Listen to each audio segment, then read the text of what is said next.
दोनों ही अपने अपने स्थान पर बैठे हुए थे और उन दोनों के सामने एक एक 7 तानों वाली वीणा रखी हुई थी।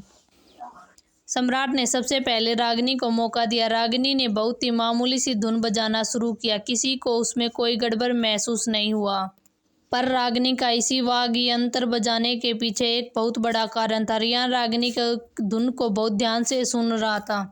उसे उस धुन में कुछ तो गड़बड़ महसूस हो रही थी, लेकिन उसे लग रहा था कि शायद रागिनी को इसे सही तरीके से बजाना नहीं आता, इसलिए उसके द्वारा बजाई गई धुन थोड़ी गलत है। लेकिन रागिनी के दिमाग में तो कुछ और ही चल रहा था। वो इस मामूली धुन की आड़ में एक बहुत ही खास धुन बजा रही थी।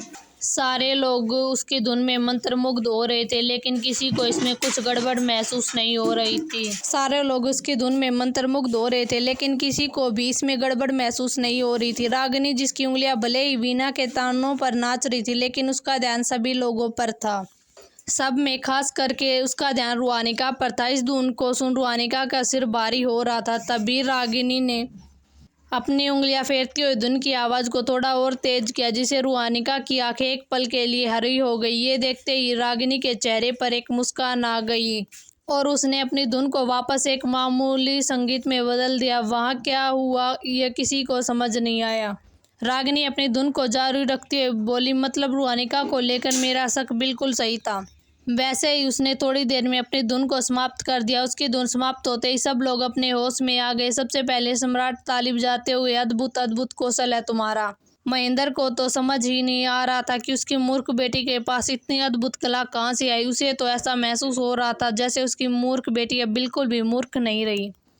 बाकी लोगों को भी खुद को रागिनी की तारीफ करने से नहीं रोक पाए, लेकिन तभी भीड़ में किसी ने कहा, क्या फायदा इतने अच्छे कौशल का, ये तो मूर्ख लड़की के पास है। वो अपनी मूर्खता के कारण इसका सही इस्तेमाल भी नहीं कर सकती। लेकिन रागिनी की नज़र तो रुहानिका पे गई, जो गुस्से में उसे घूर रही थी। रागिनी उसके गुस्से का कारण बहुत अच्छे से समझ रही थी। भले ही यहाँ कोई इस धुन को महसूस नहीं कर पाया, लेकिन रुहानिका को जरूर समझ आ गया होगा कि रागिनी ने भी उसे एक तिरछी मुस्कान दी, जो सिर्फ रुहानिका ने ही देखी। ऐसा लग रहा था दोनों आंखों ही आंखों में एक दूसरे को बोल रही थी, बाहर मिलो तब बताती हूँ। तभी सम्राट सबको शांत कराते हुए बोले, विराम। फिर वो रियान की तरफ देख बोले, छोटे भाई, इस शुभ अवसर पर तुम्हें भी अपनी भाभी के लिए कोई अच्छी सी धुन बजानी चाहिए। रियान अपना सर झुकाते हुए सम्राट को देख बोला, जो आज्ञा सम्राट। ये कह के रियान भी अपनी धुन बजाना शुरू किया। उसने भी वही धुन बजाई जो रागिनी ने बजाई थी। रियान की पतली और गोरी उंगलियां बीना पे चलते हुए बहुत ही मनमोहक दृश्य लग रही थी। उसकी धुन रागिनी से कई ज्यादा अच्छी और मनमोहक लग रही थी। लगती भी क्यों नहीं, रियान धुन को बिल्कुल सही तरीके से बजा रहा था। इसमें किसी और धुन की कोई मिलावट नहीं थी। इसलिए जाहिर तौर पर जब सबने रियान की धुन सुनी तो रागिनी की धुन फीकी लगने लगी। रागिनी मन ही मन रियान की धुन सुन के बोली, खुश हो जाओ अपनी आखिरी जीत में, क्योंकि तुम्हारी जिंदगी में रागिनी नाम का ग्रहण लग चुका। जिस दिन मुझे मेरी शक्तियाँ वापस मिलेंगी, न सबसे पहले मैं तुम पर ही आजमाऊंगी तीसरे महामहिम। रियान अपनी धुन खत्म करने के बाद हमेशा की तरह ही इमोशनल स्लैश बैठा रहा। उसके धुन खत्म करते ही पूरा सभागार तालियों से गूंज गया। सब उसकी तरफ में बोलने लगे, उस बदसूरत का महामहिम से क्या मुकाबला। भले ही वो ठीक ठाक बजा रही थी, लेकिन महामहिम के सामने कुछ भी नहीं। वो सब लोग रागिनी के बारे में ही बातें कर रहे थे, लेकिन उसे तो इससे कोई भी फर्क नहीं पड़ रहा था। उसके चेहरे पर देखकर ऐसा लग रहा था मानो वो लोग उसके बारे में नहीं, किसी और के बारे में बात कर रहे थे। रियान गौर से रागिनी के एक्सप्रेशन देख रहा था, लेकिन एक बार भी रागिनी के चेहरे पर निराशाजनक भाव या फिर उदासी के भाव नजर नहीं आए। असल में रागिनी को इन बातों से कोई फर्क नहीं पड़ता था कि वो अपनी जिंदगी में बहुत पहले ही सीख चुकी थी। हमेशा ताकतवर की ही कदर होती है, कमजोरों की कोई कदर नहीं होती। विद्युत भी रागिनी के चेहरे को गौर से देख रहा था। उसके खुद पे नियंत्रण को देख वो खुद को ही उसकी तारीफ करने से नहीं रोक पाया। अद्भुत, लगता है महामहिम की पत्नी के अंदर कई सारे राज दफन हैं। रियान को अभी तक अपने सामने खड़ी लड़की का नाम नहीं पता था, फिर यूं कहे कि उसे शायद ध्यान ही नहीं दिया था। रागिनी आगे आके सम्राट के सामने झुकते हुए बोली, सम्राट, मेरा प्रदर्शन खत्म हो गया और मुझे यहाँ का अब कोई भी प्रदर्शन समझ नहीं आ रहा। मुझे तो ये भी नहीं पता कि मेरा प्रदर्शन कैसा था। हाँ, लेकिन इतना जरूर समझ आया कि महामहिम का प्रदर्शन मुझसे कहीं बेहतर था। सम्राट, अब मैं यहाँ से जाने की आज्ञा मांगती हूँ। रागिनी की बात खत्म होते ही यामिनी भी उसका हाथ पकड़ के बोली, हाँ सम्राट, मेरी बहन बिना बजा के अवश्य ही थक गई होगी। अब आपको इसे यहाँ से जाने की अनुमति दे देनी चाहिए। सम्राट वाकई रागिनी से बहुत प्रभावित हुए थे। वो समझ चुके थे कि इस लड़की ने जानबूझ के आम जनता के सामने खुद को मूर्ख बना रखा है। वो खुश थे कि उनके छोटे भाई की पत्नी अफवाहों से मुताबिक बिल्कुल मूर्ख नहीं है। उन्होंने ये भी देखा था कि पूरे वक्त रियान की नज़र रागिनी पर ही थी। यामिनी ने रागिनी का हाथ इतनी कस के पकड़ा हुआ था कि थोड़ा और जोर लगाने पर उसके हाथ की हड्डियां ही टूट जाएगी। वो अपने नाखूनों को रागिनी के हाथ में गड़ा रही थी, लेकिन रागिनी के चेहरे पर दर्द का एक भी नामो निशान नहीं था।